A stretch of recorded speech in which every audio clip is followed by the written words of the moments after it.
बस करो पुत्र, अब बहुत हुआ। रोक दो अपने प्रभाव को। आप भी किसके छलाव में आ रही हैं माता? ये विवश होकर आपको महत्व दे रही हैं, क्योंकि अब मैं इनकी विपदा बन गया हूँ। किंतु क्यों पुत्र?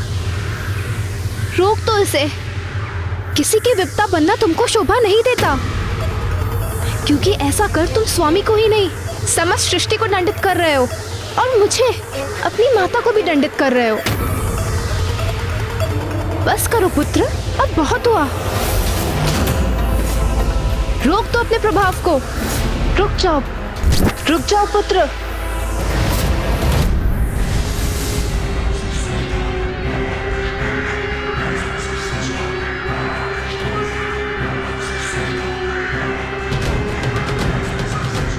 ये सूर्यदेव का तेज पूरा लौट क्यों नहीं रहा? सृष्टि की भलाई के लिए सूर्यदेव को पूर्ण रूप से मुक्त कर दो बालक।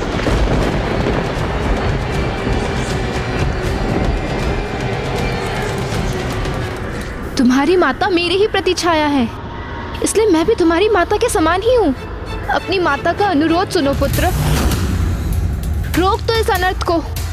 इसी में हम सभी का कल्याण निहित है पुत्र। अपनी माता का आदेश सुनो पुत्र। अपनी दृष्टि से उत्पन्न इस प्रभाव को लौटा दो।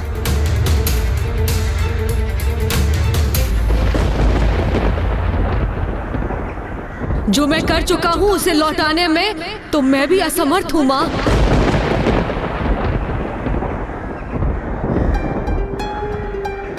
नहीं, ये नहीं हो सकता। इस प्रकार तो समस्त सृष्टि सूर्यदेव के प्रकाश से वंचित होकर विनाश के निकट पहुंच जाएगी। अर्थात इस प्रलय को कोई नहीं रोक सकेगा। न सृष्टि शेष रहेगी, न स्वर्ग, न देव शेष रहेंगे, न दानव। तो क्या अब सभी का अस्तित्व नष्ट हो जाएगा?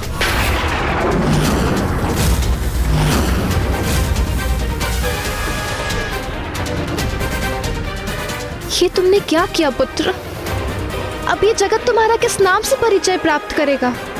यही कहेगा ना कि तुम वो छाया पुत्र हो जिसने संसार से सूर्य देव को लुप्त कर प्रलय की स्थिति उत्पन्न कर दी है। और वो भी तभी संभव है जब कोई किसी का नाम लेने के लिए शेष रहेगा, अन्यथा अब तो सभी कुछ नष्ट हो जाएगा।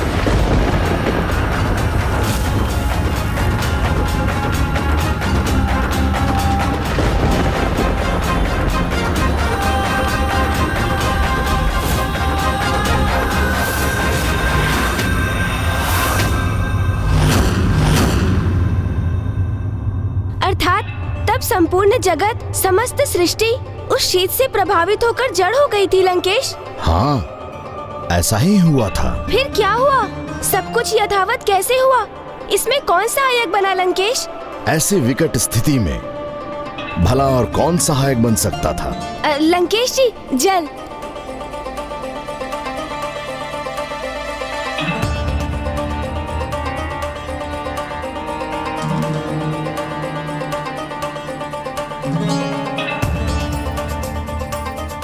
वहां उपस्थित सभी को ज्ञात था कि अब और कुछ करना संभव नहीं है। संपूर्ण सृष्टि चटक कर बिखरना आरंभ कर रही थी। उसके सर्वनाश का महासंकट अब निकट था।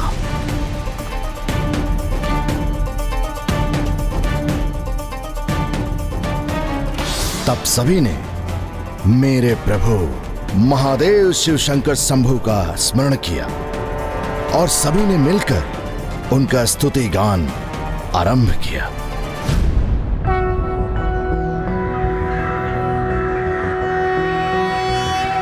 कर्पूर गौरम करुणावतारम संसार सारम भुजगेंद्रहारम सदा वसंतम हृदयारविंदे भवम भवामी सहितम नमामि।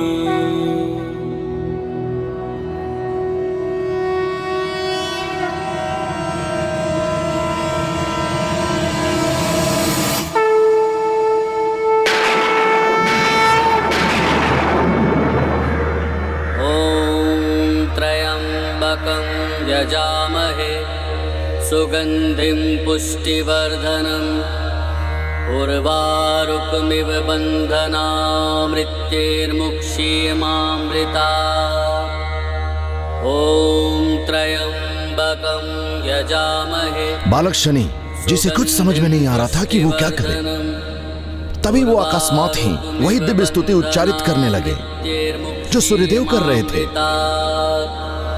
ॐ त्र्यम्बकं यजामहे सुगन्धिं पुष्टिवर्धनम् उर्वारुकमिव बन्धनात् मृत्यैर्मुक्षीयमामृतात् ॐ त्र्यम्बकं यजामहे सुगन्धिं पुष्टिवर्धनम्। इस दिव्य मंत्र के उच्चारण से जिस अनुपम शक्ति और भक्ति का संचार हो रहा है वो मुझे अत्यंत प्रभावित कर रहा है।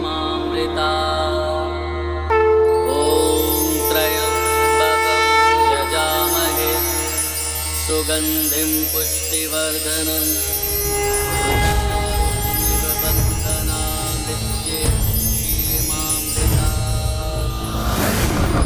शिवं नमामि रे उमापति जय नीलकंठ जय अनंत नमोस्तुते नमोस्तुते।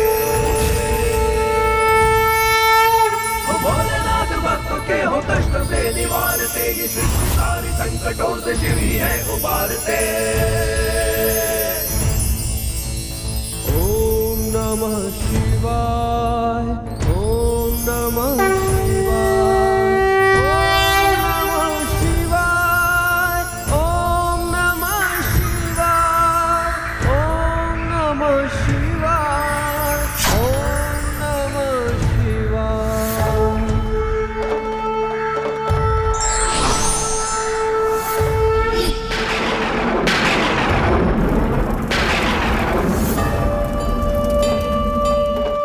प्रणाम महादेव, आपके दर्शन पाकर मैं कृतार्थ हुई। महादेव प्रणाम। महादेव प्रणाम। महादेव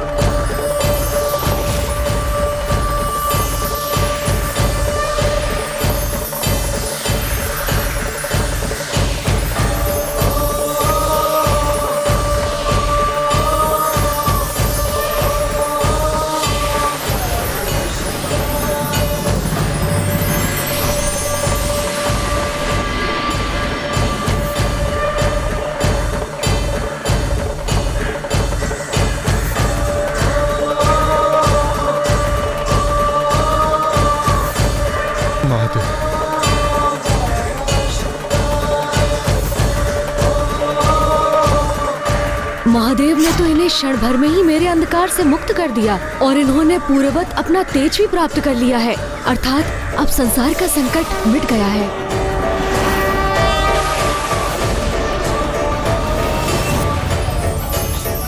महादेव की, जगत पिता महादेव की, जगत पिता महादेव की, महादेव की, जगत पिता महादेव की।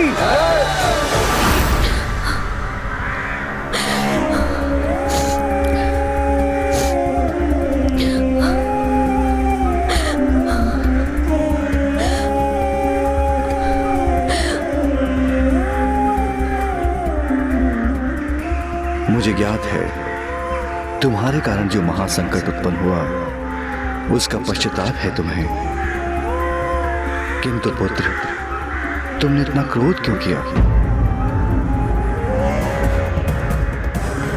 प्रभु, माँ की पीड़ा मुझसे नहीं सही जाती। उनके गर्भ से जन्म लिया है मैंने, उनका अंशी तो हूँ। उनका दुख मुझे दुखी करता है। देवी छाया, जिनका अस्तित्व ही मेरे लिए एक भ्रम के समान था, मेरे द्वारा उनका परित्याग कहाँ अनुचित है? उनके अपमान से मैं अपमानित होता हूँ और उनके कष्टों से उत्पन्न पीड़ा मेरे अंतर को भेद देती है। अपनी माँ को अपमानित और पीड़ित अवस्था में मैं कभी भी नहीं देख सकता प्रभु।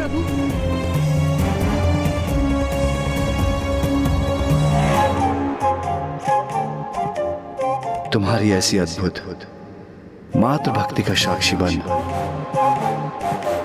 मुझे भी अपने जीवन में कमी का आभास हो रहा है। कितना अच्छा होता यदि मैं स्वयंभू अर्थात स्वयं से प्रकट होने के स्थान पर एक माता के गर्भ से जन्म होता। मां की ममता, उनके प्रेम के आनंद का भागी बन सकता।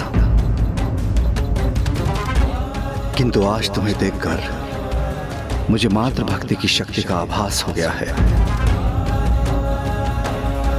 और मैं ये घोषणा करता हूं कि आज से समस्त संसार में मातृ भक्ति की शक्ति को ही सर्वोच्च भक्ति समझा जाएगा। जो पुत्र अपनी माँ की भक्ति करेगा, पुत्र अपनी माँ की भक्ति उसे मेरा ही नहीं, उसे समस्त देवी देवताओं का समस्त आशीर्वाद प्राप्त होगा। जो पुत्र अपनी माँ की भक्ति करेगा, पुत्र अपनी माँ की भक्ति उसे मेरा ही नहीं, उसे समस्त देवी देवताओं का समस्त आशीर्वाद प्राप्त होगा। आशीर्वाद प्राप्त होगा। मुझे तो मात्र इतना ही आशीर्वाद दीजिए प्रभु कि मुझे अपना अधिकार भले ही प्राप्त ना हो, किंतु मेरी माँ वंचित ना रहे। उन्हें वो स्थान, वो आदर्श प्राप्त हो जो उन्होंने अपने सुख कर्मों से अर्जित किए हैं।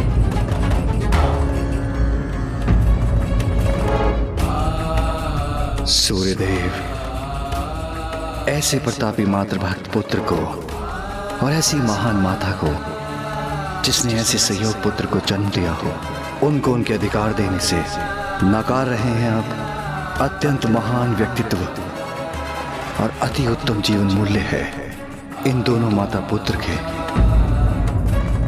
जहां एक और ये निष्ठावान पुत्र अपनी माता को उसके कर्मों का सुफल दिलवाने का प्रयास कर रहा है और वहीं दूसरी ओर ये महान माता जो करुणा, ममता और त्याग का प्रतीक है, उन्हें उनके अधिकारों से वंचित रख रहे हैं आप।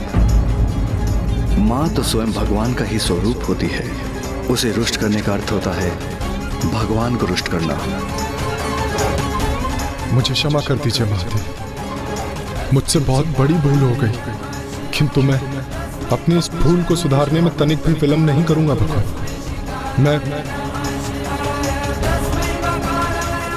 मैं इन्हें इनके अधिकार अवश्य मैं ये वचन देता हूँ।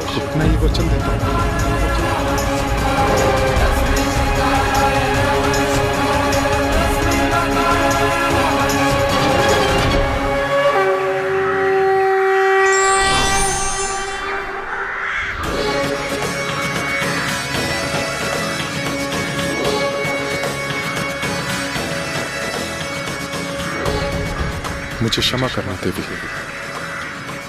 क्षमा करना पुत्र। आज समस्त देवताओं की उपस्थिति में मैं देवी छाया को अपनी अर्धांगिनी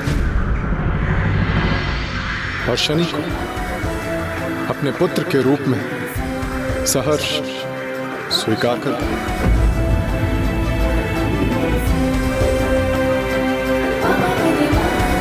सूर्यपुत्र की, सूर्यपुत्र की, सूर्यपुत्र की। बालक हो, ना समझ हो, इसीलिए ऐसी अनुचित मांग रख रहे हो। और जिस प्रकार तुम व्यवहार कर रहे हो एक उद्दंड, एक पथभ्रष्ट बालक के समान, तो तुम्हें तो अपने पुत्र का अधिकार देने का कोई प्रश्न ही नहीं उठता। मुझे चेतावनी देने का दुस्साहस कर रहे हो। अपनी माँ की आज्ञा का पालन करना भी नहीं सीखा तुमने, उद्दंड बालक। उनकी आज्ञा सुनो और चले जाओ यहाँ से। रुकिए, रुकिए, रुकिए।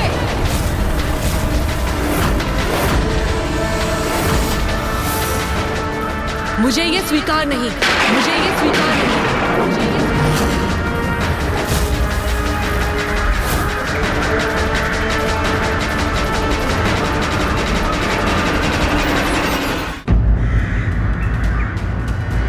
मुझे आपका पुत्र पुकारे जाने की कोई इच्छा नहीं।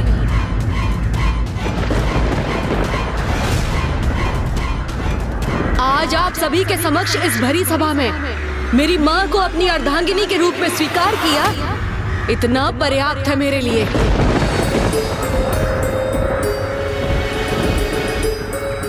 जिस पुत्र को आपने पूर्व में अस्वीकार किया था उसको आपकी दया की कोई आवश्यकता नहीं। ये तुम क्या कह रहे हो पुत्र? ये पिता है तुम्हारे। तो इन्हें पिता का दायित्व तब भी नहीं भूलना चाहिए था जब मैं आपकी गर्भ में था। पुत्र, जो भूल अतीत में हो चुकी है उसे भूल जाओ। क्षमा करो अपने पिता को। नहीं माँ, मेरे लिए भूलना असंभव है और वैसे भी मुझे नहीं चाहिए इनकी दया।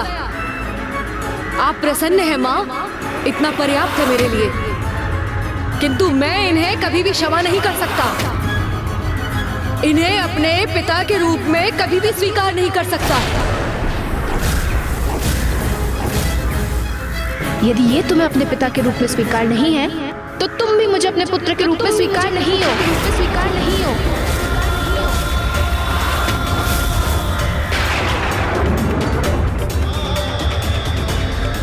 हाँ, यदि ये तुम्हारे पिता नहीं तो मैं इनकी अर्धांगिनी तुम्हारी माता कैसे हो सकती हूँ? जाओ, किसी निर्जल स्थान में जाकर ध्यान करो, तपस्या करो और अपने क्रोध को शांत करो।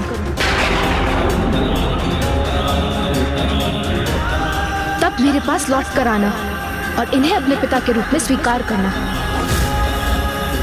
तभी मैं तुम्हें पुनः अपने पुत्र के रूप में स्वीकार करूंगी, अन्यथा मुझे कभी मां मत पुकारना।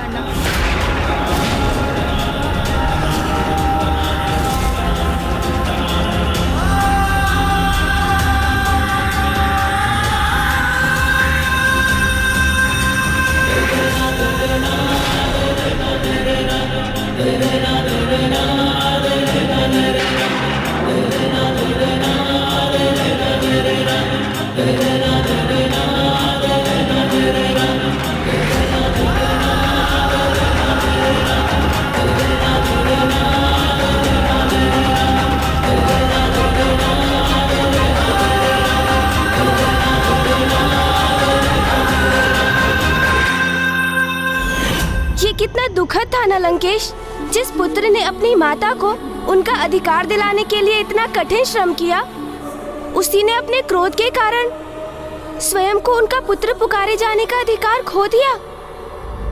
किंतु मातृभक्त होने के कारण शनिदेव अपनी माता का आज्ञा पालन करने हेतु उसी क्षण तपस्या के लिए निकल गए।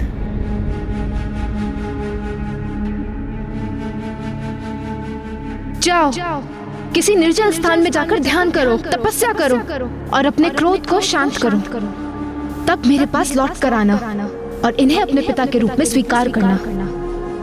तभी मैं तुम्हें पुनः अपने पुत्र के रूप में स्वीकार करूंगी, अन्यथा मुझे कभी मां मत पुकारना।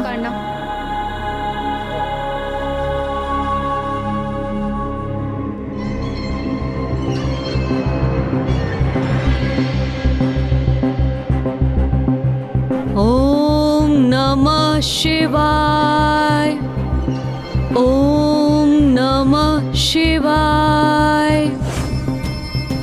उसके उपरांत बालक शनि अपने घोर तपस्या में ऐसे डूबे कि अनेक वर्षों तक धूप, आंधी, वर्षा, शीत आदि सहकर निरंतर अपनी तपस्या में लीन रहे और एक मनोहर आकर्षक नवयुवक में परिवर्तित हो गए।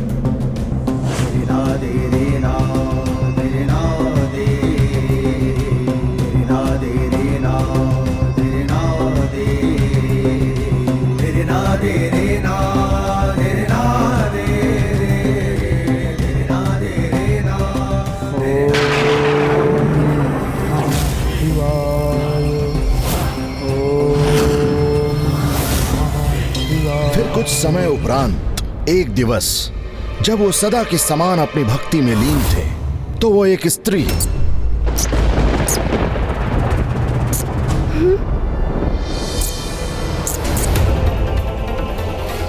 कौन है मेरे पीछे?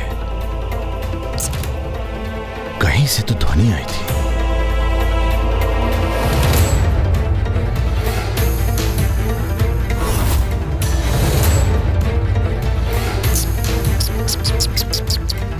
मूषक जी,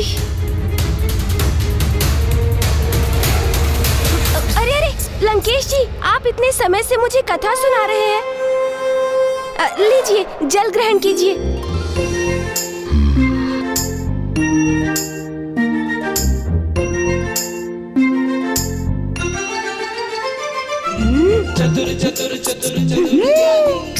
मूषक जी भी ना शांत रहकर कोई कार्य भी नहीं कर सकते।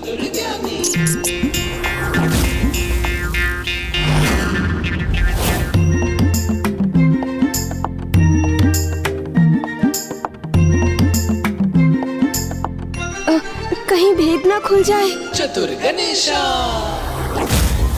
कोई है जो हमारा पीछा कर रहा है। अरे रे, आप उल्टे पांव कहाँ चल दिए लंकेश? प्रभु की आत्मलिंग है आपके हाथों में, इसलिए आपका उल्टा जाना शुभ नहीं। आप यहाँ रुकिए, मैं देखता हूँ कि वास्तव में वहाँ कुछ है भी अथवा मात्र भ्रम है आपका। और मेरी चिंता तनक भी मत कीजिए आप। मैं भी शिव पुत्र हूँ, बड़ी से बड़ी विपदा का सामना करने में समर्थ हूँ मैं। आप अभी देखिएगा, मैं अभी गया और अभी आया। जय हो शिव शंकर शंभू।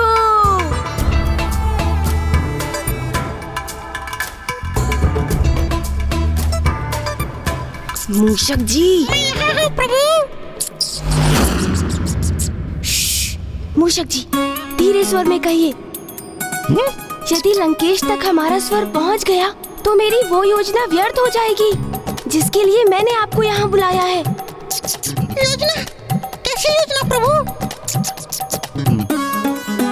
लंकेश को पीछे से धक्का देने की योजना। आप पीछे से धक्का देंगे उन्हें? मूषक जी, मैं नहीं, आप धक्का देंगे उन्हें। मैं प्रभु। ओहो मूषक जी, अब आप इतना अभिनय सम्राट मत बनिए और वही कीजिए जैसा मैं कह रहा हूँ। आप अवश्य प्रयास कर रहे हैं प्रभु। अब कहाँ वो कैलाश पर्वत को अपने स्थान से हिलाने में सक्षम लंकेश रावण, और कहाँ मैं उनके और मेरे आकार में कितना भेद है ये नहीं देखा प्रभु आपने? हे गौरी पुत्र गणेश, कुछ दिखा आपको वहाँ? लंकेश जी, कोई नहीं है यहाँ। यहाँ तो मात्र एक साधारण सा मूषक है। साधारण? आप मुझे साधारण पुकार रहे हैं प्रभु? हाँ, क्यों ना पुकारूं मैं आपको साधारण। आप एक साधारण मूषक के समान ही तो व्यवहार कर रहे हैं। भयभीत हो उठे हैं आप इस लंकेश से। मैं भयभीत होने वालों से मैं कहाँ हूँ प्रभु? कितनी बार तो मैंने आपकी भी सहायता की है प्रभु। तो फिर एक बार पुनः अपने शौर्य का परिचय दीजिए मूषक जी। उचित है प्रभु। सोच लीजिए, कोई शंका तो नहीं है ना आपके मन में? कुछ नहीं लंकेश, भयभीत तो नहीं होंगे ना आप मूषक जी? नहीं प्रभु, भयभीत क्यों होऊंगा मैं? कदापि नहीं। गणेश जी, क्या मैं आऊँ वहाँ? नहीं लंकेश जी, आप रुकिए, मैं आ रहा हूँ ना। अब आप तैयार रहिएगा मूषक जी। जी प्रभु। लीजिए, आ गया मैं। चतुर गणेशा। और लंकेश जी, आपको वहाँ जाने की कोई आवश्यकता नहीं। एक छोटे से मूषक को छोड़ वहाँ तो कोई नहीं था लंकेश। आपको पूर्ण विश्वास तो है ना? हाँ, अवश्य लंकेश, आप चिंता मत कीजिए। वैसे भी आपको देखकर किसमें इतना साहस होगा कि वो आपके निकट भी चला आएगा, क्योंकि अब तो ये सर्वज्ञात है कि आपने अपनी भुजाओं से संपूर्ण कैलाश को उठा लिया था। इसलिए आपको चुनौती देने का दुस्साहस भला कौन कर सकता है लंकेश? अरे हम रुक क्यों गए लंकेश जी? निरंतर कथा कहते हुए आगे बढ़ते रहिए ना, अन्यथा आपको लंका पहुंचने में विलंब हो जाएगा। हाँ, तो मैं कहाँ था? आपने कहा था कि शनिदेव एक आकर्षक नवयुवक में परिवर्तित हो गए थे, और वो तो अभी भी अपनी तपस्या में लीन ही थे कि एक दिवस एक अत्यंत सुंदर राजकुमारी गंधर्वराज चित्रसेन की पुत्री देवी मंदा की दृष्टि वन विहार करते समय शनिदेव पे पड़ी और उन्हें देखते ही वो प्रभावित हो गए। आशा है मूषक जी अपने कार्य में लग चुके होंगे।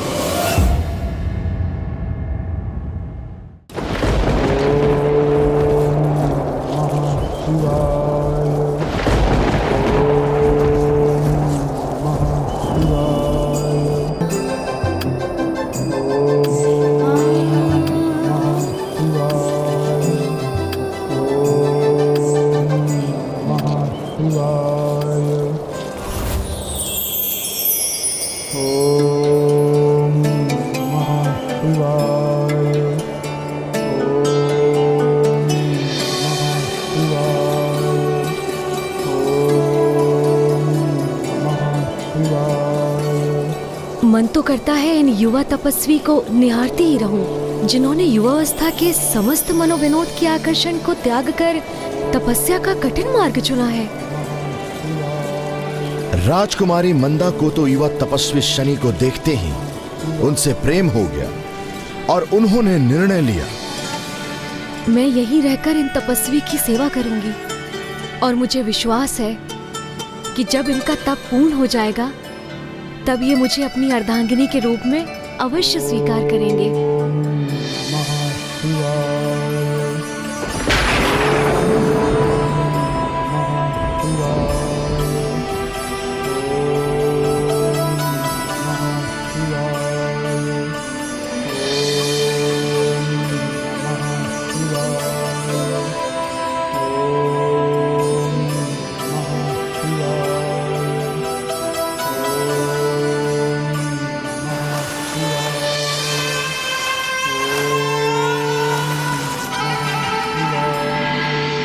इस प्रकार अपार सौंदर्य की धनी राजकुमारी मंदा ने शनि की सेवा में कोई कमी नहीं रहने दी। अर्थात मूषक जी तैयार है।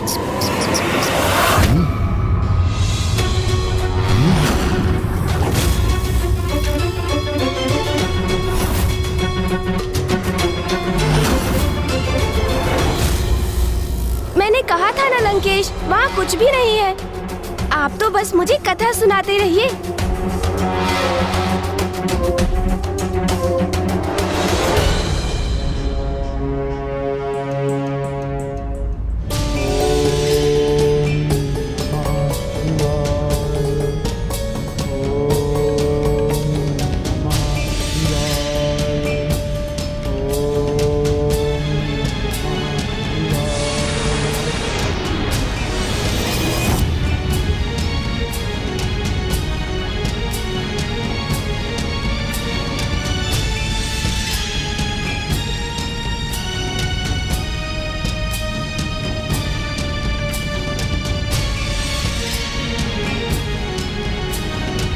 अपनी चिंता त्याग कर वो तो निरंतर तपस्वी शनि की सेवा में डूबी रहती।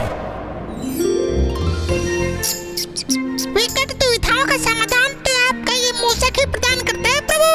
आप देखिएगा आपके आदेश अनुसार कैसे धक्का देता हूँ मैं इस लंकेश को। किंतु शनि तो अपनी तपस्या में ही लीन रहे। उन्हें तो जैसे आभास ही नहीं था कि अत्यंत सुंदर राजकुमारी एक साधारण सेविका के समान उनकी सेवा कर रही है। सब कुछ इसी प्रकार चलता रहा, किंतु एक दिवस महाबवंडर आया। फिर क्या हुआ दशानन? वही जिसका भय था।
शिवाय। ओम नमः शिवाय।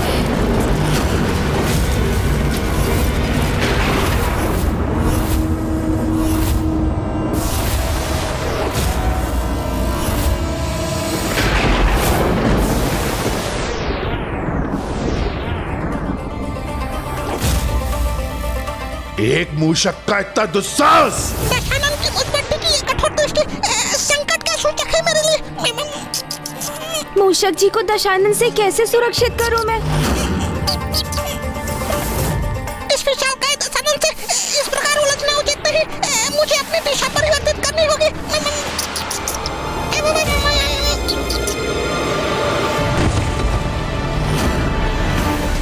ये क्या था? मात्र एक मूषक दशानन। मूषक था, ये तो मैंने भी देखा शिवनंदन, किंतु ये मूषक मेरे पीछे क्यों है? दशानन लंकेश एक तुच्छ मूषक की चिंता करे, ये आपको शोभा नहीं देता। आप निश्चिंत रहें, यदि वो पुनः प्रकट हुआ तो मैं ही उसका उपाय कर दूंगा। किंतु आप तो अपने वचन पर स्थिर रहिए, मुझे आगे की कथा सुनाइए। बताइए मुझे, जब सूर्य पुत्र शनि की तपस्या भंग हुई तो फिर क्या हुआ? उनकी तपस्या भंग होने पर जहां एक और शनि अपने क्रोध पर नियंत्रण ना रख पाए, वहीं दूसरी ओर देवी मंदा उनका क्रोध देखकर भयभीत और स्तब्ध थी।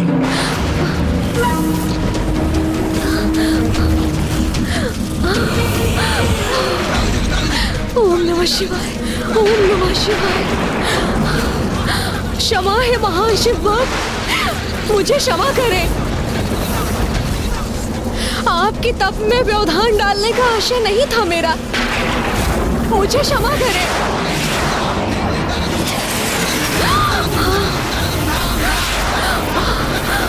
इन शिव भक्त के कोप का प्रवाह कैसे सहूंगी मैं। ओम नमः शिवाय। ओम नमः शिवाय। ओम नमः शिवाय। ओम नमः शिवाय। ओम नमः शिवाय।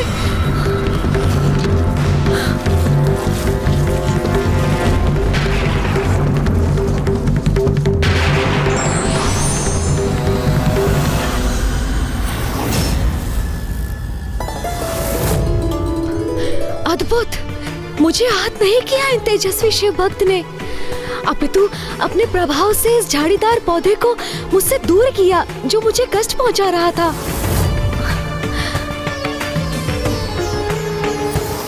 उसी दिवस से नागफनी के झाड़ीदार पौधे पर शनि की कोप भरी दृष्टि के कारण उसमें कांटे हो गए। तपस्वी शनि ने देवी मंदा पे अपने क्रोध का प्रभाव तक नहीं होने दिया, किंतु इसका यह अर्थ नहीं था कि उनका क्रोध शांत हो गया था। वो तो बस देवी मंदा के त्याग का आभास होने पर कुछ समय के लिए शांत हो गई।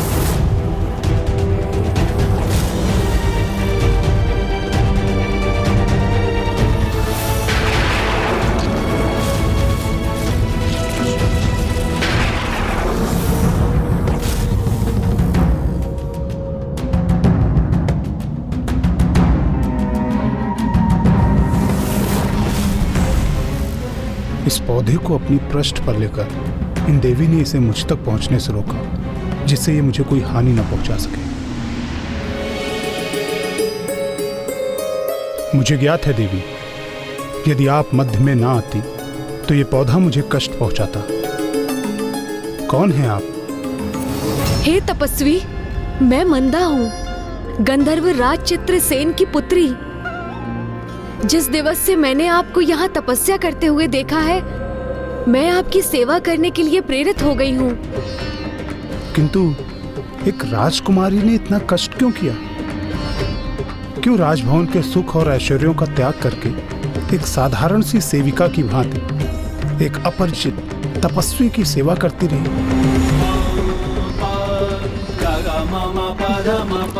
क्योंकि युवावस्था में तो सभी का रुझान सुख ऐश्वर्य प्राप्त करने का होता है, किंतु उस आयु की भ्रामक अवस्था से आप तनिक भी प्रभावित नहीं थे। आपने तो सभी सुखों का परित्याग कर शिव भक्ति कर प्रभु की तपस्या का मार्ग चुना।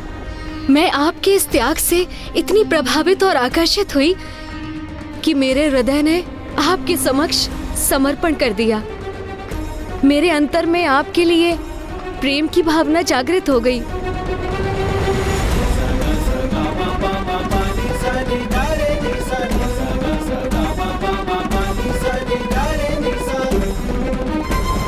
अवश्य कोई स्वप्न देख रहे हो तुम, अन्यथा तुम्हारे समान तपस्वी से कोई भला कैसे प्रेम कर सकता है जिसे स्वयं के क्रोध पर ही नियंत्रण नहीं है। मैं तुम्हारा मन तुम्हें सचेत कर रहा हूँ, स्पष्ट बता रहा हूँ तुम्हें कि ये वास्तविकता नहीं है, अपितु स्वप्न है।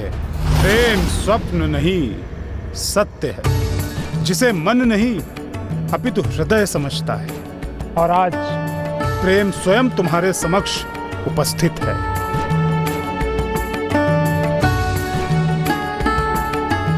जाओ, इसे स्वीकार कर लो। और क्या तुम नहीं चाहते कि ऐसी सुंदर युवती तुम्हारी अर्धांगिनी बने? इनके मुख की मुस्कुराहट कदाचित मेरे लिए शुभ संकेत है। यदि मैं मान भी लूं कि ये सत्य है, तो तुम अपने हृदय में उन देवी के प्रति प्रेम उत्पन्न मत होने देना, क्योंकि तुम भला प्रेम की कोमलता कहाँ समझ सकोगे। तुम अपने साथ साथ इन देवी का जीवन भी दुष्कर बना दोगे। अब इनकी मुस्कुराहट लुप्त क्यों हो गई? प्रेम सीखा नहीं जाता, वो तो व्यक्ति के भीतर का भाव होता है, जो उचित समय पर नेत्रों के भाव से प्रकट होता है। और वही तो हो रहा है आज तुम्हारे साथ। इनके मुख का भाव स्थिर क्यों नहीं हो रहा है? इसका क्या अर्थ समझूं मैं? क्या तुम अपने क्रोध से परिचित नहीं हो? स्मरण करो, यदि इन देवी ने तुम्हारे आराध्य प्रभु महादेव का नाम ना लिया होता, तुम उस नागफनी के पौधे के स्थान पर इन देवी को अपने कोप का भागी बनाते। प्रेम तो क्रोध को भी अपने वश में कर लेता है, क्योंकि जब मन में प्रेम होता है तो वहाँ क्रोध के लिए कोई स्थान नहीं बचा। ये सत्य नहीं है, मिथ्या है ये अपने मन का। मेरा कहा मानो, ये तुम्हारे संपूर्ण जीवन का प्रश्न है। तो भ्रमित करता ही है, किंतु तुम मत उलझो उसके भ्रम के जाल में। मत नकारो प्रेम को, स्वीकार करो उसे, अन्यथा ऐसी दिव्य सुंदरी का साथ पाने का सौभाग्य खो दोगे तुम, जिनकी आंतरिक सुंदरता उनकी बाहरी सुंदरता से भी अधिक है।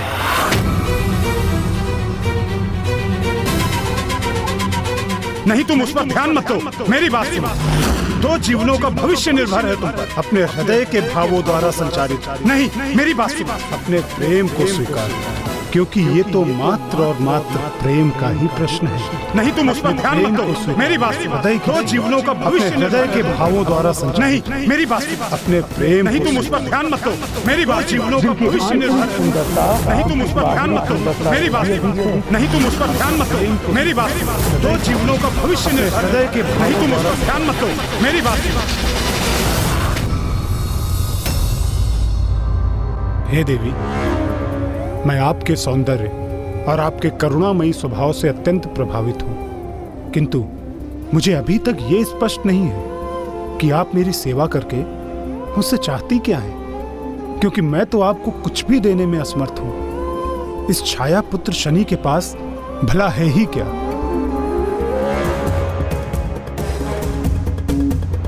किंतु मुझे तो आपसे कुछ प्राप्त करने की अपेक्षा ही नहीं है।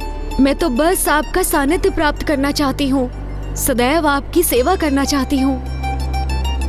आप जैसे प्रभु भक्ति में लीन तपस्वी का सानिध्य प्राप्त करना ही मेरे लिए विशेष होगा, और इससे अधिक और कुछ नहीं चाहिए मुझे। मैं आपके इन विचारों से अत्यंत प्रभावित हूँ, किंतु आपको कदाचित ज्ञात नहीं, मैं कोई महान तपस्वी नहीं हूँ, अपितु अपनी माता की आज्ञा का पालन करके अपने क्रोध को नियंत्रित करने हेतु भगवान महादेव की तपस्या कर रहा हूँ, जिससे मैं अपनी माँ के निकट लौटकर उनके पुत्र पुकारे जाने का अधिकार पुनः प्राप्त कर सकूं। उद्देश्य कुछ भी हो, किंतु कठोर तपस्या करने में सक्षम हैं आप। मेरे मन में आपके प्रति प्रेम जागृत होने के लिए बस यही पर्याप्त है। इसलिए यदि आप मुझे स्वीकार करने की कृपा करें तो मैं आपका उपकार मानूंगी।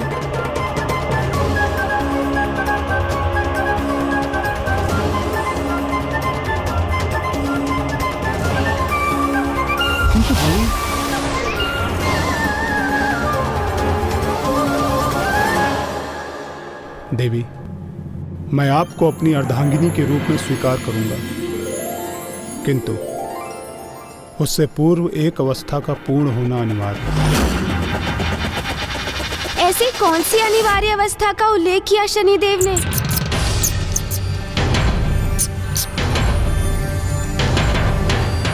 आप रुक क्यों गए दशानन? बताइए ना, देवी मंदा से क्या कहा उन्होंने? शनिदेव ने देवी मंदा से विवाह के लिए जो अवस्था रखी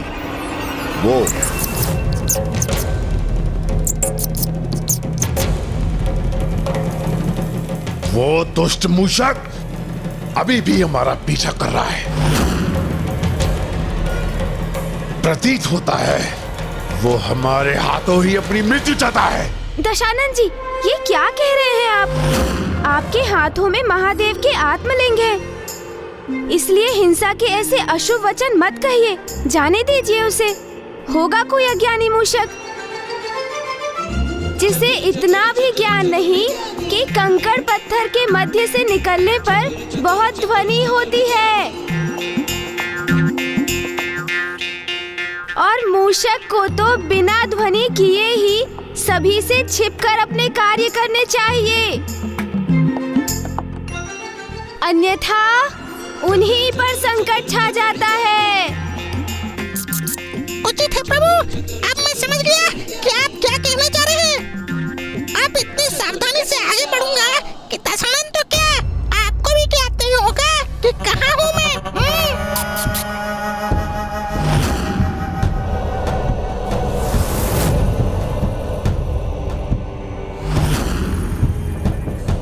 मुझे ज्ञात है वो दंड मूषक अवश्य यहीं कहीं छिपकर हम पर अपनी दृष्टि साध रहा है, तो सर्वप्रथम उसका अंत करना ही उचित होगा। फिर आगे बढ़ते हैं। लंकेश जी, एक छोटे से तुच्छ से मूषक के ऊपर इतना समय व्यर्थ करने का क्या लाभ दशानन जी? और वैसे भी अभी तो आपको मुझे प्रभु शिव की अनेक कथाएं सुनानी है, क्योंकि प्रभु शिव शंकर शंभू के सबसे बड़े भक्त का सानिध्य पाकर भी उनके मुख से शिव कथाओं का श्रवण ना किया तो क्या किया? ये तो उचित कह रहे हैं शिवनंदन। महादेव का सर्वोच्च सर्वश्रेष्ठ महाभक्त तो मैं ही हूँ। तो हे महाशिव भक्त, कृपा कर मुझे ये बताइए कि फिर क्या हुआ? ऐसी कौन सी अवस्था रख दी थी शनि जी ने? चतुर गणेश एक मात्र भक्त पुत्र थे वो, इसलिए उनकी इच्छा थी कि वो अपनी माता की अनुमति प्राप्त करने के बाद ही देवी मंदा से विवाह करेंगे, और ये देवी मंदा को सहज स्वीकार था। इसलिए उन दोनों ने तभी सूर्यलोक की ओर प्रस्थान भी किया, किंतु अभी भी इसमें शंका थी कि वो दोनों समय रहते सूर्यलोक पहुंचकर देवी छाया से भेंट कर पाएंगे भी या नहीं, क्योंकि वो दिवस देवी छाया के जीवन का अंतिम दिवस होने वाला था।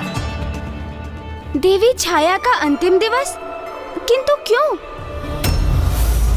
देवी संज्ञा अपने ही ग्रस्त जीवन में अपने ही छाया के प्रभाव से दुखी होकर पीड़ा का अनुभव कर रही थी, क्योंकि वो अपने स्वामी सूर्यदेव के प्रति जो भी दायित्व निभाने के लिए प्रेरित होती, उन दायित्वों को देवी छाया देवी संज्ञा से पूर्व ही संपन्न कर देती।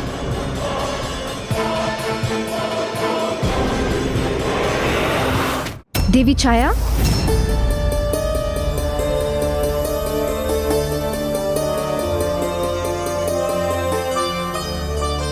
जो वचन आपने मुझे दिया था, आपको स्मरण है ना? आपकी छाया होने के नाते आपके प्रत्येक आदेश का पालन करना मेरा धर्म है। आपको मेरे पति और संतानों के प्रति मेरे सभी दायित्व निभाने होंगे। मेरे पति सूर्यदेव के साथ आपको गृहस्थ जीवन का निर्वाह करना होगा। समस्त संसारिक सुख देने होंगे आपको उन्हें। यही मेरी आज्ञा है। जब मैंने आपको अपना दायित्व सौंपा था, तब हमारे मध्य में क्या स्थिर हुआ था, आपको स्मरण है ना? और जब मैं यहाँ लौटूं, तो आपको पुनः मुझ में समाहित होना होगा, और आपको मुझे एक और वचन देना होगा कि हमारे इस संवाद की सूचना किसी को नहीं होनी चाहिए।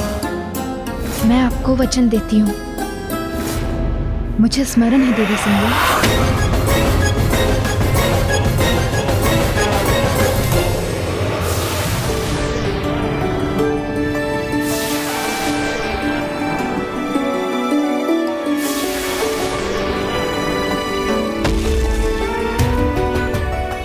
हम सूर्य लोक पहुंच गए हैं देवी। अब भवन के अंदर प्रवेश करते ही मेरी भेंट मेरी मां से होगी।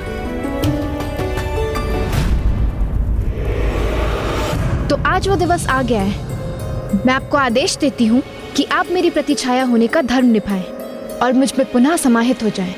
मेरे समस्त आदेशों का पालन करने का वचन दिया था आपने, जिसे आप कदापि भंग नहीं कर सकती।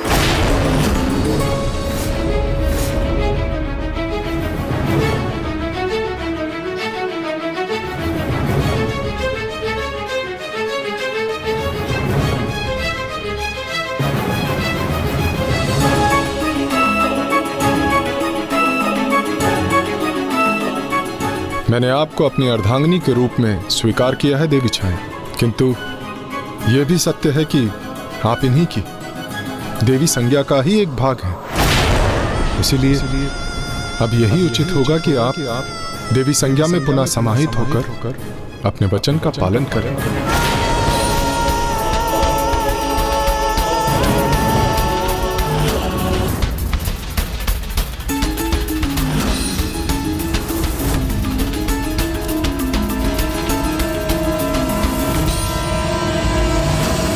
स्मरण कीजिए देवी छाया, स्वयं कहा था आपने कि मेरे आदेश का पालन करना ही आपका धर्म है। अब उस धर्म का पालन कीजिए। अवश्य देवी संज्ञा, आपकी छाया होने के नाते आपके प्रत्येक आदेश का पालन करना मेरा धर्म है। कहिए, आपका क्या आदेश है? मेरे यहाँ लौटने तक आपको देवी संज्ञा बनकर यहाँ रहना होगा, और जब मैं यहाँ लौटूं तो आपको पुनः मुझ में समाहित होना होगा। मुझे विश्वास हो गया है कि अब यहाँ किसी को मेरी आवश्यकता नहीं, इसलिए मैं अपना वचन निभाने के लिए प्रस्तुत हूँ।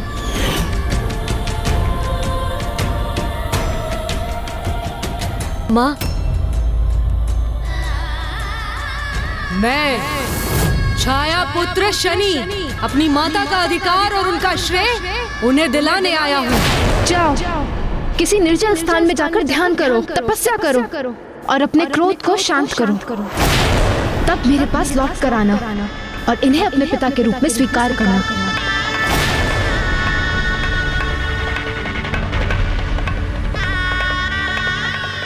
किंतु मुझे इतना समय तो दीजिए कि मैं अपने पुत्र का तप संपन्न होने और उसकी यहाँ लौटने की प्रतीक्षा कर सकूं। मुझे आभास हो रहा है कि वो शीघ्र ही यहाँ लौटने वाला है।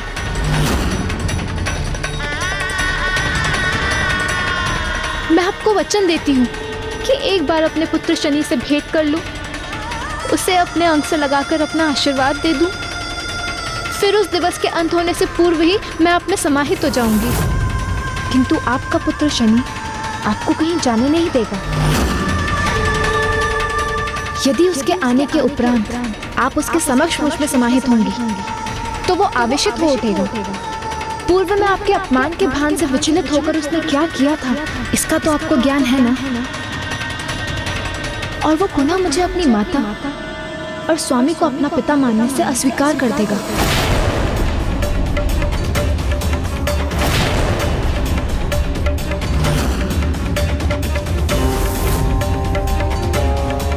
किंतु यदि उसके आगमन से पूर्व आप स्वेच्छा से मुझ में समाहित हो चुकी होंगी तो कदाचित वो हमें अपने परिवार के रूप में और मुझे अपनी माता के रूप में स्वीकार कर लेगा। इसलिए उचित तो यही होगा कि आप तनिक भी विलंब न करें। यदि ऐसा करने में मेरे पुत्र को परिवार का सुख प्राप्त होगा तो मैं ऐसा अवश्य करूंगी।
पुत्र, मेरा पुत्र शनि।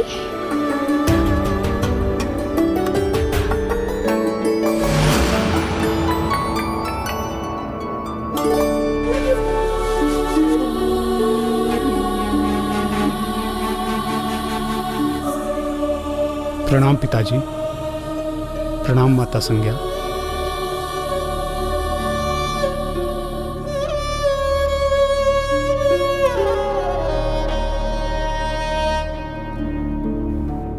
माँ, माँ, माँ, आपने मुझे आदेश दिया था ना कि मैं अपने क्रोध पर नियंत्रण पाकर ही आपके समक्ष उपस्थित हूँ। तो उस दिवस से आज तक मैं गहरे ध्यान में रहा और अपने उस दीर्घकालीन तप के उपरांत अब मुझे विश्वास हो गया है माँ कि मैंने अपने क्रोध पर नियंत्रण पा लिया है। माँ, माँ, क्या आप मुझे स्वीकारेंगी? क्या आप मुझे अपना पुत्र कहेंगी माँ? अपने क्रोध को तप की अग्नि में विध्वंस कर दिया है मैंने माँ। क्या आप मेरे शीश पे अपना हाथ रखकर मुझे स्नेहाशीष देंगी?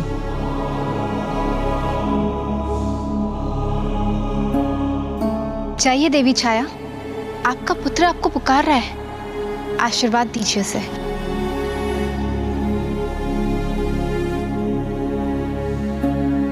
इस माँ का आशीष सदा तुम्हारे साथ है पुत्र। आज उचित समय में तुम्हारे आगमन से मेरे हृदय को बहुत शांति प्राप्त हुई है। इतने समय से तुमसे विलग होने का दुख मैंने कैसे सहा है, ये तो मुझे ही ज्ञात है। माँ, माँ,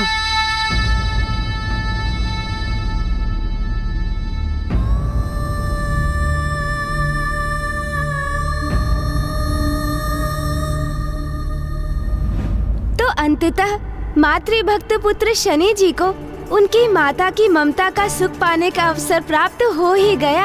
हाँ, किंतु ये सुख अधिक समय तक कहाँ रहने वाला था, क्योंकि जैसा कि मैंने कहा, वो देवी छाया के लिए अंतिम दिवस जो था।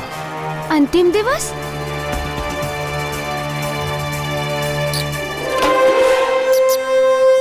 प्रभु, यही उचित समय है। अभी नहीं, अभी नहीं। अभी मुझे ये रुचिकर कथा सुननी है मूषक जी। लंकेश जी, अंतिम दिवस? किंतु क्यों? क्या शनि जी भी अपनी माता को रोकने में असमर्थ रहे? और फिर अभी तो शनि जी का विवाह होना भी तो शेष था। लंकेश जी, लीजिए, जल ग्रहण कीजिए।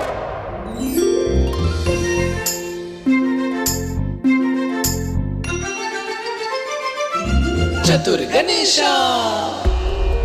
उनके विवाह में तो कोई बाधा नहीं आई और देवी छाया को भी ये ज्ञात था कि अब उनके पास अब समय शेष नहीं है। तो उन्होंने इस प्रस्ताव को तत्काल ही स्वीकार कर लिया, क्योंकि वो तो प्रस्थान करने हेतु दृढ़ निश्चय ले चुकी थी। अब हमारे विवाह के उपरांत हमारा ये परिवार एक सुखमय जीवन व्यतीत करेगा। एक बार शनि से मिल लूं, उसे गले लगा लूं, आशीर्वाद दे दूं, फिर मैं खुद उसी दिन सूर्यास्त से पहले आप में समाहित हो जाऊंगी। क्या हुआ माँ? आपकी चिंता का कारण क्या है? शनि, मेरे पुत्र, तुम सदा अपने पिता और माता संज्ञा का सम्मान करना, अपने भ्राताओं और बहनों को प्रेम करना, उनका ध्यान रखना। अवश्य करूंगा माँ, किंतु आप ऐसा क्यों कह रही हैं, जैसे कि आप हमसे दूर जाने वाली हैं? पुत्र, मैं पुनः देवी संज्ञा में समाहित होने वाली हूँ।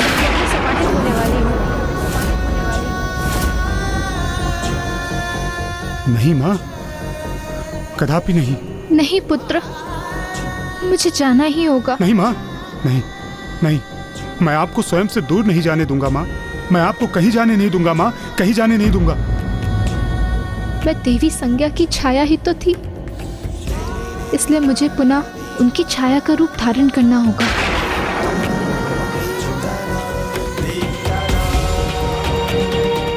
पिताजी, पिताजी, माँ ऐसा हट क्यों कर रही हैं और आप उन्हें रोक क्यों नहीं रहे?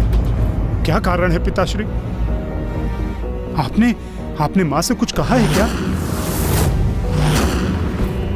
इस प्रकार भावुक होना उचित नहीं है पुत्र, कि तुम मिथ्या और सत्य में भेद करने में ही असमर्थ हो जाओ।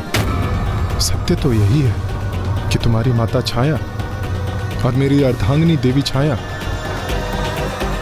देवी संज्ञा का ही प्रतिरूप है। इसीलिए कभी न कभी उन्हें देवी संज्ञा में ही समाहित होना था। ये वचन स्वयं तुम्हारी माता ने ही दिया था। वचन? वो वचन दिया था? नहीं, मैं ऐसे किसी वचन को नहीं मानता। और आप उन्हें स्वयं से दूर करने के अनुचित कारण क्यों ढूंढ रहे हैं? मेरी माँ इसी रूप में क्यों नहीं रह सकती पिताश्री? क्यों नहीं रह सकती मेरी माँ इसी रूप में? वो देवी संज्ञा की ही छाया है। अर्थात ये कैसी दुविधा है? मेरी सहभागिनी मूल रूप से एक होकर भी मेरे साथ दो समान रूपों में रह रही हैं। क्यों ना वो एक होकर मेरी और अपनी इस दुविधा को दूर करे? और ये स्थिति देवी संज्ञा के लिए भी कितनी कष्टप्रद है। क्या हमें उनका विचार नहीं करना चाहिए? उनकी स्थिति, उनकी पीड़ा का विचार क्यों करूं मैं, जिन्होंने स्वयं अपने स्वामी को मेरी मां को सौंपा था? और आज जिनके कारण आप मेरी मां का परित्याग करने को प्रस्तुत हैं, क्योंकि दुविधा होती है आपको? मेरे शब्दों को अन्यथा मत लो पुत्र। मैं बस ये कहने का प्रयास कर रहा हूं, जब दोनों एक ही हैं तो उनके दो रूप होने की क्या आवश्यकता है? क्यों ना वो एक ही रूप में मेरी सहभागिनी बने? इसलिए तुम देवी छाया को मत रोको। तो मैं अपनी मां को अवश्य रोकूंगा, अवश्य रोकूंगा मैं अपनी मां को।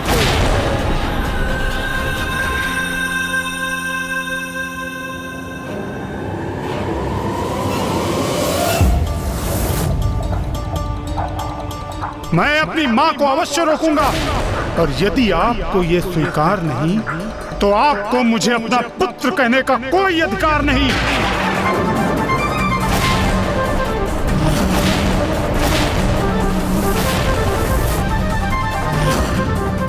क्यों मेरी माता के अस्तित्व को मिटाने का हठ कर रहे हैं आप?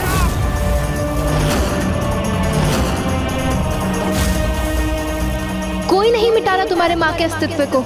देवी छाया का अस्तित्व मेरी छाया के रूप में ही था, वो सदैव वही बनकर रहेंगी। तो छाया रूप में ही रहने देना चाहिए था उन्हें ये शरीर, ये आत्मा, ये हृदय क्यों दिया जो आज पीड़ा से आहत है? और मेरे लिए वो छाया नहीं है, मेरी माँ है। माँ, मेरे पिता की अर्धांगिनी है वो। और आज आपको उनसे समस्या हो रही है, तो इसका विचार आपने उस समय क्यों नहीं किया जब आपने उन्हें अपनी गृहस्थी सौंपी थी? वो मूर्त रूप ही क्यों प्रदान किया जिसे आज आप स्वयं नष्ट करने पर स्थिर हैं? वो मेरी भूल थी, और तब जो मुझसे भूल हुई थी उसे मैं आज सुधार रही हूँ पुत्र। भूल? तो अब मेरी माँ मात्र भूल है आपके लिए? क्रोधित मत हो पुत्र, मैं भी तुम्हारी माता ही। नहीं, कुछ नहीं है आप मेरी।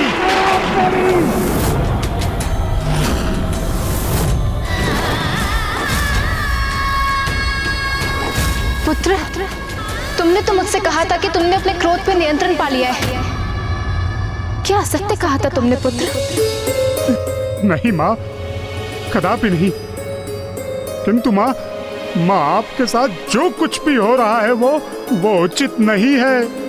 माँ, रुक जाइए, मत जाइए माँ। नहीं देवी छाया, अब आपका और रुकना उचित नहीं।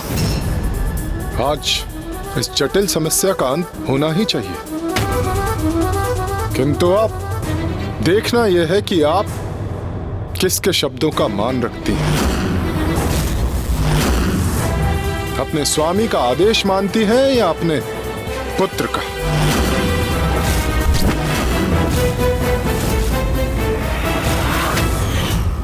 फिर क्या हुआ लंकेश? माता छाया ने क्या उत्तर दिया? क्या माता छाया ने अपने पुत्र का कहा मान लिया अथवा अपने वचन का पालन किया? बताइए ना लंकेश, फिर क्या हुआ?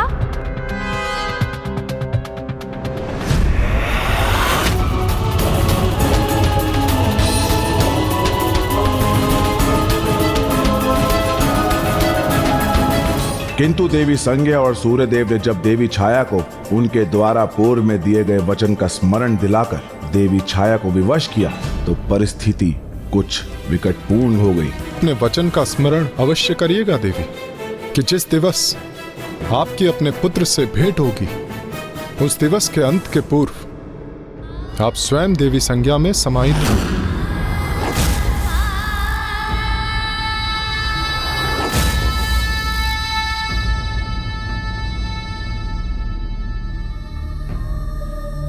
पुत्र, मैं तुम्हारा अनुरोध स्वीकार नहीं कर सकती।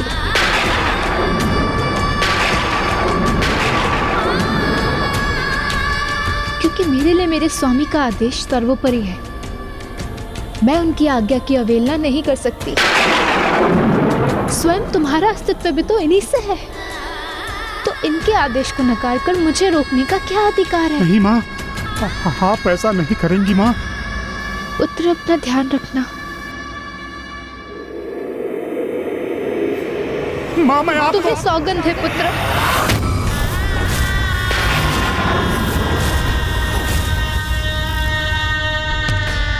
अब तुम मुझे नहीं रोकोगे। जाने दो मुझे।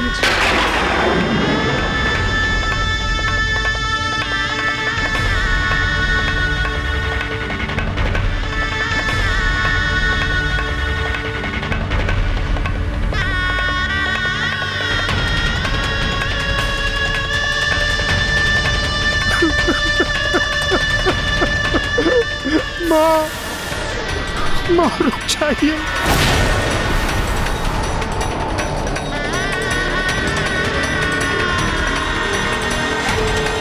और देखते ही देखते शनि जी के समक्ष, अपने पुत्र के समक्ष देवी छाया ने एक छाया का रूप धारण कर देवी संज्ञा में विलीन हो गई। माँ,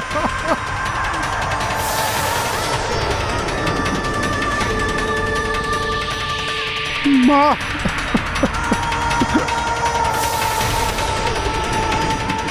माँ, माँ तो पूर्ण रूप से अदृश्य हो रही है। कैसे रोकूं उन्हें? माँ, अब उचित यही होगा पुत्र शनि कि तुम इसमें बाधा ना डालो, अन्यथा अनर्थ हो जाएगा।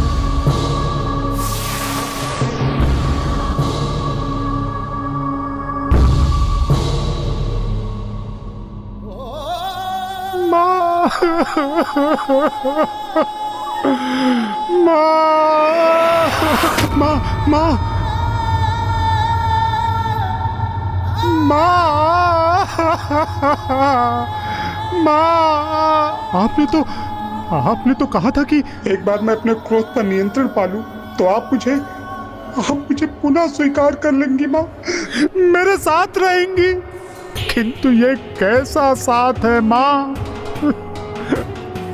न आपका स्पर्श है, न आपका आशीष है, और न ही आपकी ममतामयी आंचल की छांव का आनंद ले सकता हूँ मैं माँ। मुझे क्यों छोड़ के चली गई माँ? माँ,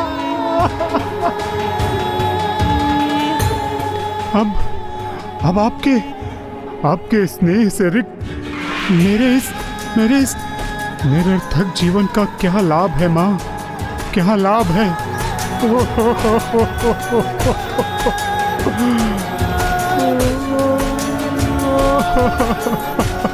स्वामी, संभालिए अपने आप को,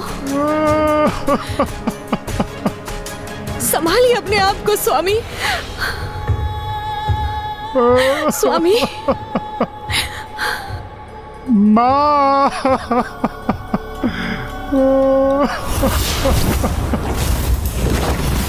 पुत्र, मैं तुम्हारा दुख समझता हूं, किंतु तुम्हारा परिवार तो अभी भी तुम्हारे साथ ही है। मैं तुम्हारा पिता और देवी संज्ञा भी तो तुम्हारी माता ही है, इसलिए स्वयं को संभालो। इस संताप में स्वयं को खोने से रोक लो पुत्र।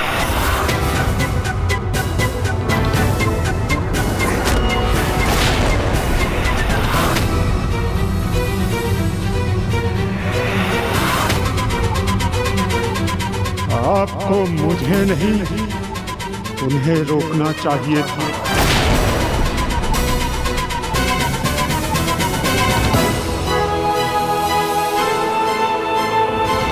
रोकना तो आपको मेरी माँ, आपकी अर्धांगिनी देवी छाया को चाहिए था, किंतु आपने मेरी माँ का विचार नहीं किया, मेरा विचार नहीं किया। अपने स्वार्थ से भरकर केवल स्वयं का और देवी संज्ञा का विचार किया और अनाथ कर दिया मुझे, अनाथ कर दिया। नहीं पुत्र, स्वयं को अनाथ मत कहो। हम हैं ना तुम्हारे माता पिता। बस! आज आपने अपने माता पिता होने का अधिकार खो दिया है, इसीलिए मैं आपके मुख से एक भी शब्द नहीं सुनना चाहता।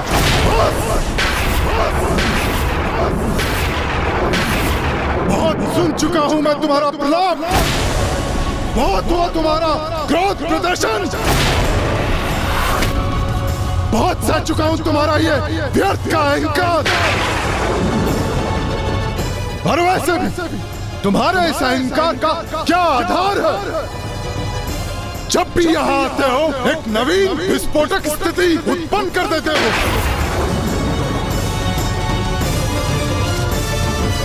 मैं निरंतर तुम्हें अपना पुत्र पुकारकर तुम्हारे दुख को शांत करने का प्रयास कर रहा हूं और तुम निरंतर मुझे अपमानित किए जा रहे हो।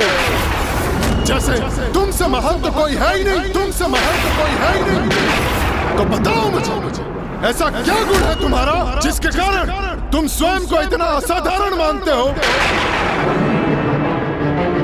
ऐसा क्या प्राप्त किया है तुमने अपने जीवन में? बताओ मुझे। देखो, मुझे देखो, मैं प्रतिदिन एक भीषण विलंब किए बिना उचित समय पर जगत की सेवा के लिए उपस्थित होता हूं। सभी को मेरी ही ऊर्जा से प्राण शक्ति प्राप्त होती है, इसीलिए एक प्रकार से सृष्टि को गतिमान रखने में मेरी भूमिका है। और तब मुझे कोई अभिमान नहीं। और तुम क्या हो? तुम आज तक किसी विशेष योग्यता का परिचय नहीं दिया तुमने, फिर भी ज्ञात नहीं किस बात का तुम्हें इतना अभिमान, इतना दम है। बताओ मुझे, अस्तित्व ही क्या है तुम्हारा देवी छाया और मेरे पुत्र होने के अतिरिक्त?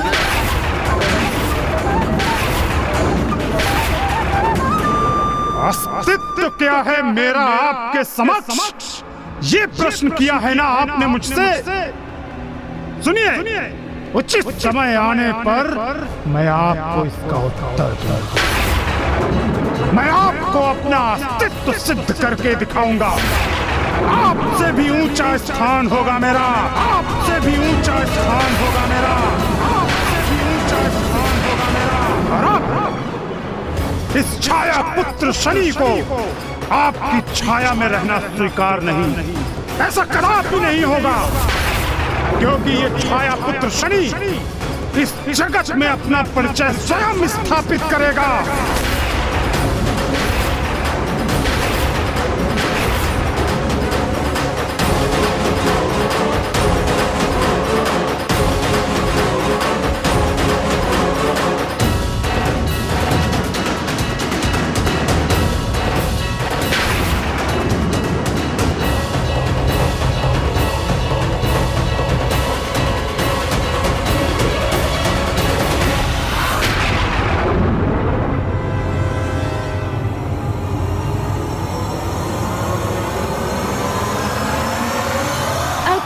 इतने घोर तप के उपरांत भी शनि जी का क्रोध उनके नियंत्रण में नहीं आया था?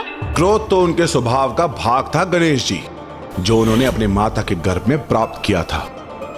और माता के गर्भ में रहते हुए जो अनुभव शिशु को होते हैं, उन प्रभाव से जिस प्रकार शिशु के व्यक्तित्व का विकास होता है, वही उसका संपूर्ण जीवन के लिए उसका मूल और स्थायी स्वभाव बन जाता है। इसलिए शनि का मूल स्वभाव था क्रोध। इसलिए जब कोई स्त्री गर्भवती हो, मातृत्व का सुख प्राप्त करने जा रही हो, तब उसके वातावरण का विशेष ध्यान रखना चाहिए। उसे उत्तम विचार, सुमधुर ध्वनियों का श्रवण और पौष्टिक भोजन प्राप्त होने चाहिए। उसके समस्त अनुभव प्रसन्नतापूर्ण होने चाहिए।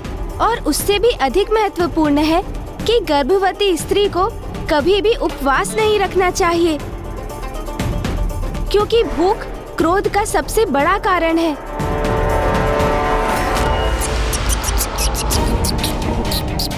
ये लीजिए, जल ग्रहण कीजिए।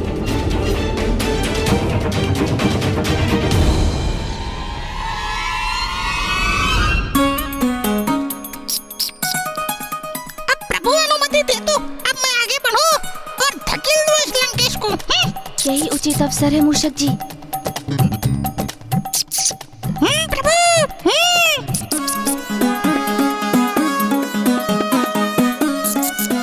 उचित समय पर अनुमति दी है आपने प्रभु। इस संकरे पथ पर मेरे द्वारा इस दशानन को धकेले जाते ही प्रभु की आत्मा इस विशाल टीले पर स्थापित हो जाएंगे और लंकेश दशानन सीधे उस खाई में जाकर गिरेंगे। अपने अत्यधिक क्रोध के कारण शनिदेव एक बात तो भूल ही गए थे कि देवी मंदा उनके साथ ही थी। रुकिए स्वामी, मुझे यहाँ क्यों और किस विश्वास पर छोड़कर जा रहे हैं आप?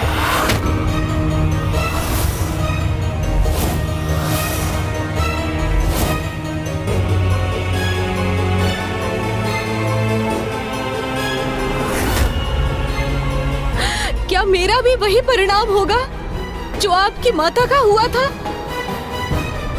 क्या मेरा अस्तित्व भी उन्हीं के समान हो जाएगा? मुझे क्षमा कर दीजिए देवी मंदा, किंतु वहां मेरी माँ के साथ जो अन्याय हुआ उसे मैं सहन नहीं कर सका, इसीलिए बिना कुछ सोच विचार किए वहां से चला आया। तो क्या ये भी भूल गए आप कि वहां आपके साथ मैं भी थी? मुझे भी भुला दिया आपने? नहीं देवी मंदा, कुछ समय के लिए तो मैं स्वयं को भी भूल गया था। मेरा मन अत्यंत विचलित था, मेरी मना स्थिति मेरे नियंत्रण में नहीं थी, अन्यथा मुझसे ऐसी भूल नहीं होती। मैं भला आपको कैसे भूल सकता हूँ? यदि आप सत्य कह रहे हैं तो मेरे साथ विवाह कर अपने कथन को प्रमाणित कीजिए। मैं आपसे विवाह अवश्य करूंगा देवी, किंतु किंतु किंतु क्या? किंतु उसके पूर्व तब करना होगा मुझे, अपने स्वतंत्र अस्तित्व का निर्माण करना होगा, प्रमाणित करना होगा मुझे अपने। मेरा अर्थ है सूर्य देव के समक्ष।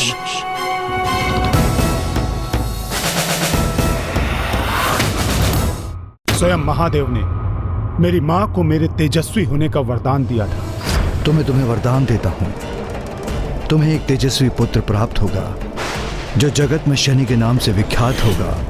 अब महादेव ही मेरा मार्गदर्शन करेंगे, मुझे उचित मार्ग दिखाएंगे और मुझे पूर्ण विश्वास है कि इस कठोर तप के उपरांत मैं इतना शक्तिशाली और महान बनकर वापस लौटूंगा जिसकी कल्पना करना भी सूर्यदेव के लिए कठिन होगा।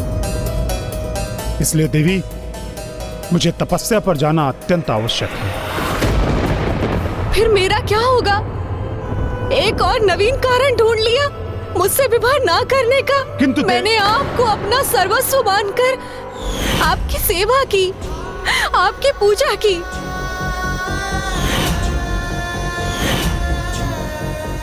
जिस प्रकार आपकी माता ने स्वयं को आपके पिता की सेवा में समर्पित कर उनको पूजा था, उनके और उनके परिवार के लिए अपना सर्वस्व निछावर कर दिया था।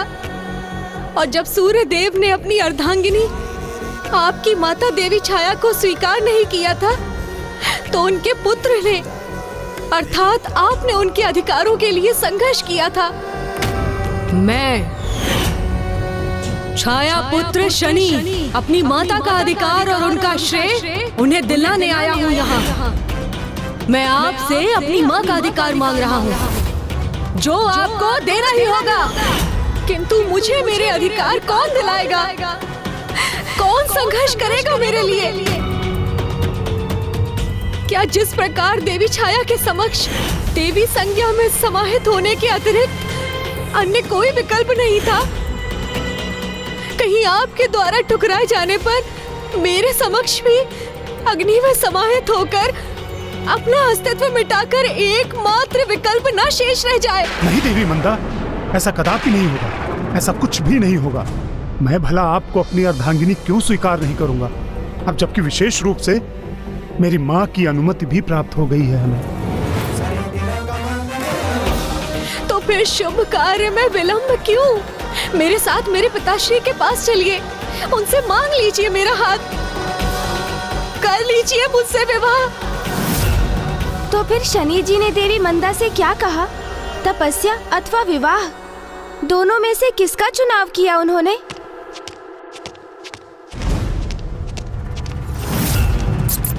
यहाँ छुप जाता हूँ।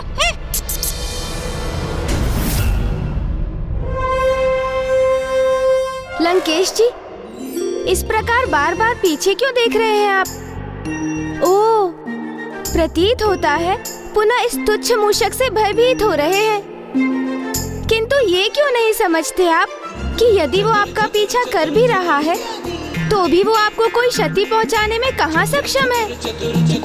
और आपको तो ज्ञात है ना कि शुभ कार्य में आगे बढ़ते समय पीछे नहीं, दृष्टि सदैव आगे की ओर ही रहनी चाहिए, अन्यथा वो कार्य संपन्न नहीं होता। दशानन हूं मैं, ना ही किसी देवता और ना ही किसी दानव का भय है मुझे। वो एक तुच्छ सा मूषक, वो क्या भयभीत करेगा मुझे? चलिए आगे बढ़ते हैं। हाँ, आप अपनी कथा किसी भी कारण से मत रोकिए। अच्छा फिर बताइए, आगे क्या हुआ? क्या शनि जी ने देवी मंदा का प्रस्ताव स्वीकार कर लिया? शनि जी को देवी मंदा का प्रस्ताव को स्वीकार करना ही था, और देवी मंदा की संतुष्टि के लिए उन्होंने गंधर्व राज चित्रसेन से उनकी अनुमति और आशीष प्राप्त कर देवी मंदा से विवाह कर लिया। और विवाह उपरांत देवी मंदा एक सुंदर वैवाहिक जीवन की कल्पना कर रही थी। किंतु शनि जी के मन में तो प्रभु शिव जी की ही तपस्या थी, और उसी तपस्या के कारण शनि देव के साथ ऐसा कुछ घटित हुआ जिसके कारण उनका जीवन पूर्ण रूप से परिवर्तित हो गया। ये घटना उनके विवाह के बाद की प्रथम रात्रि की है, जब एक नववधू के रूप में देवी मंदा बड़ी ही उत्सुकता से अपने स्वामी की प्रतीक्षा कर रही थी।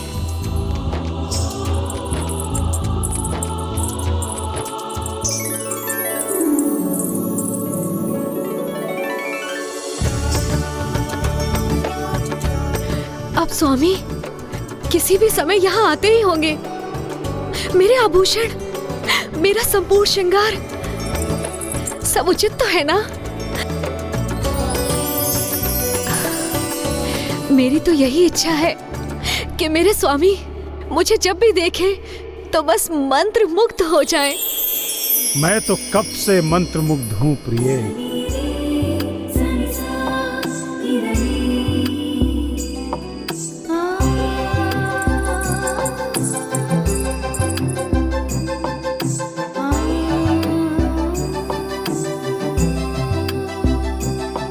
मेरे ये पुष्प जो मैं अथक प्रयासों से बगिया से आपके लिए चुनकर लाया हूं, आपके रूप की तुलना में कांतिहीन प्रतीत हो रहे हैं। किंतु स्वामी, आपने तो कहा था कि आप अपनी तपस्या के लिए प्रस्थान करने वाले हैं। हाँ देवी, तपस्या के लिए जाना तो अवश्य है, किंतु कुछ क्षण आपके साथ बिताने के पश्चात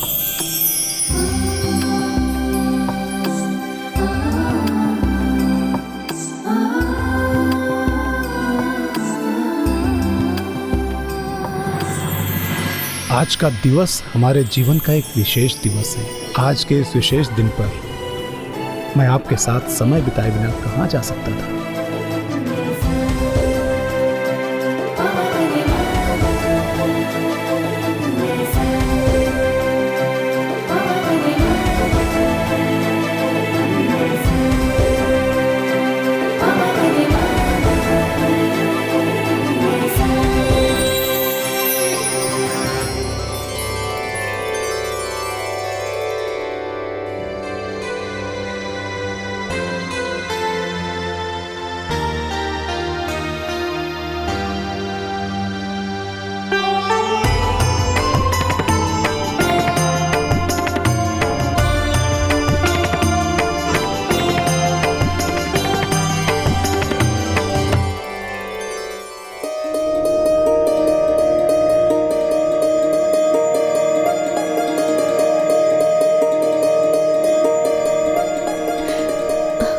मैं भी किस कल्पना में खोई हुई थी।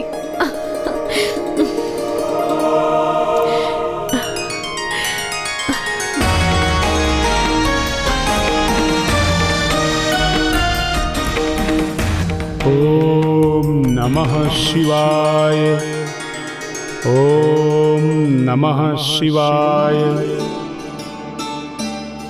ओम नमः शिवाय।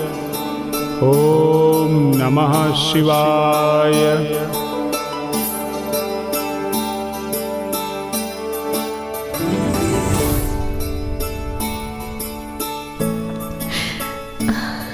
स्वामी अब अवश्य मेरी ओर मुख करेंगे और मुझे देखेंगे।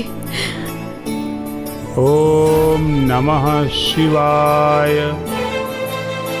ओम नमः शिवाय। ओम नमः शिवाय। ओम नमः शिवाय।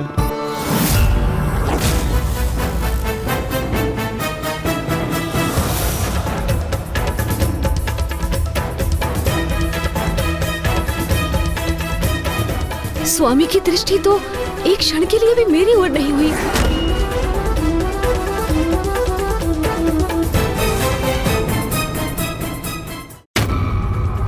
शनिदेव महादेव की भक्ति में रमने तो तत्पर थे, जबकि देवी मंदा अपनी डूबती आशाओं और आहत होती भावनाओं से दुखी व पीड़ित थी। देवी मंदा अपने स्थान पर उचित थी और शनिदेव अपने स्थान पर। कुछ अनुचित था तो मात्र उस समय की परिस्थिति। कदाचित इसीलिए कहा जाता है कि अपने क्रोध के कारण हम स्वयं अपना ही अनिष्ट कर लेते हैं। कारण कोई भी हो, किंतु स्वयं पर क्रोध का अधिक प्रभाव कदापि नहीं होने देना चाहिए। प्रतीत होता है मेरे कथा वाचन से आपको उचित सीख प्राप्त हो रही है गणेश जी। ऐसी कथाओं का मात्र श्रवण करना अथवा उन्हें किसी अन्य को सुनाना व्यर्थ हो जाता है, यदि उनसे प्राप्त सीख का प्रयोग स्वयं अपने जीवन में ना किया जाए। आप क्या कहने का प्रयास कर रहे हैं शिवनंदन? अधिक कुछ नहीं, मैं तो मात्र इतना ही कह रहा हूँ कि आप महाज्ञानी महापंडित हैं। आपसे तो अभी बहुत कुछ सीखने का अवसर प्राप्त होगा मुझे। अब ये मूषक जी कहाँ गए? वो लंकेश पर प्रहार क्यों नहीं कर रहे? ये महाशय तो कथा से सीख लेने के स्थान पर निद्रा के प्रभाव में है, विश्राम कर रहे हैं।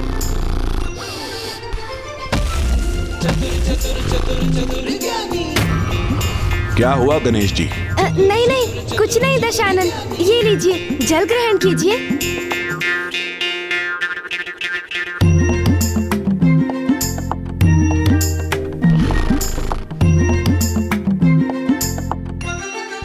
दशानन को इतने जल का पान करवा चुका हूँ मैं, किंतु अभी तक लंकेश को लघु शंका की आवश्यकता ही नहीं हुई। और उस पर ये मूषक जी, ये तो निद्रा में लीन है। अब मैं क्या करूँ? मूषक जी को उनकी निद्रा से कैसे जागृत करूँ?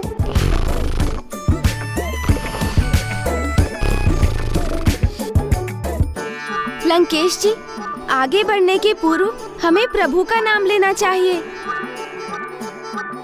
अब तो ऊंचे स्वर में चित्कार कर ही नहीं जगाना होगा। जय हो शिव शंकर शंभू। जय शिव शंकर शंभो। जय हो जय शिव शंकर शंभो। जय हो शिव शंकर शंभू। जय शिव शंकर शंभो। जय हो शिव शंकर शंभू। जय हो शिव शंकर शंभू। जय हो शिव शंकर शंभू। मूषक जी भी ना।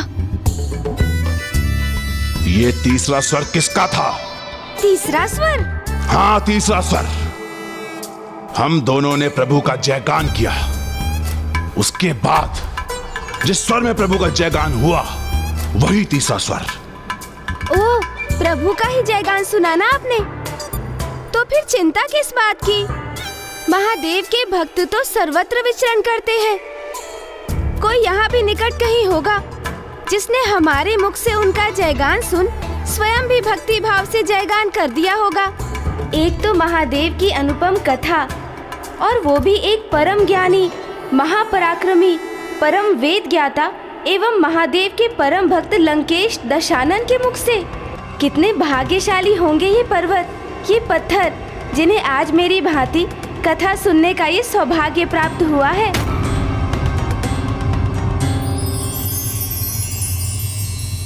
ओम नमः शिवाय। ओम नमः शिवाय। ओम नमः शिवाय। स्वामी तो मात्र अपने प्रभु की भक्ति में लीन है। उनके लिए तो मेरा अस्तित्व, मेरी प्रतीक्षा और मेरे अगाध प्रेम का कोई अर्थ ही नहीं है। ओम नमः शिवाय। ओम नमः शिवाय। आप और आपका प्रेम दोनों सर्वथा अद्भुत ही है। मैंने अपना सर्वस्व आप पर निछावर कर दिया, किंतु आपने मेरी इतनी सी भी सुध न ली कि एक बार अपनी दृष्टि से मुझे देख भी लेते। आपकी नवविवाहिता, आपकी अर्धांगिनी संपूर्ण रात्रि आपकी प्रतीक्षा करती रही, किंतु आपने एक बार भी उसको नहीं देखा। वर्षों से इस अवसर का, इस दिवस की मैंने प्रतीक्षा की, किंतु आपने एक बार भी नहीं देखा। आपकी ये अर्धांगिनी आपको ये श्राप देती है कि अब से आप जिस पर भी अपनी सीधी दृष्टि डालेंगे उसका सर्वनाश होगा, उसका सर्वनाश होगा।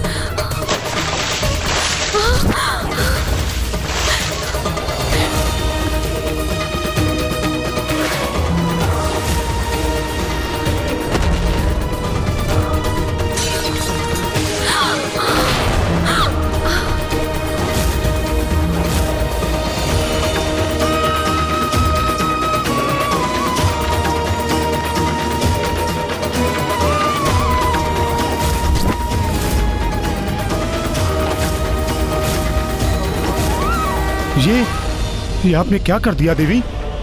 ये कैसा शाप दे दिया मुझे? अब तो मैं चाह कर भी आपको नहीं देख सकता।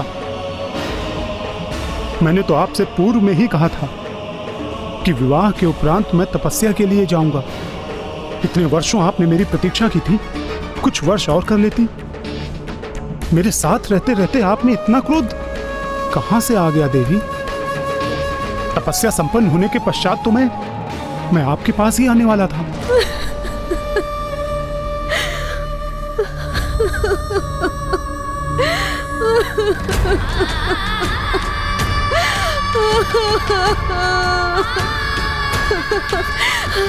मैंने ये क्या कर दिया स्वामी? दुर्भाग्यवश ये मुझसे क्या हो गया? शांत हो जाइए देवी। कदाचित यही विधि का विधान है या फिर मेरे कर्मों का फल। आज आपने अपने माता पिता होने का अधिकार खो दिया है, इसीलिए मैं आपके मुख से एक भी शब्द नहीं सुनना चाहता। किंतु अब मेरी उस चुनौती और प्रतिज्ञा का क्या जो मैंने सूर्य देव के समक्ष लिए थे। मैं आपको अपना अस्तित्व सिद्ध करके दिखाऊंगा। आपसे भी ऊंचा स्थान होगा मेरा। और अब इस छाया पुत्र शनि को आपकी छाया में रहना स्वीकार नहीं। ओह, ये आपने क्या कर दिया देवी। अब मैं इस श्राप के साथ जीवन कैसे बिताऊंगा, कैसे उन महान लक्ष्यों को प्राप्त करूंगा जिसके लिए मेरा जन्म हुआ है।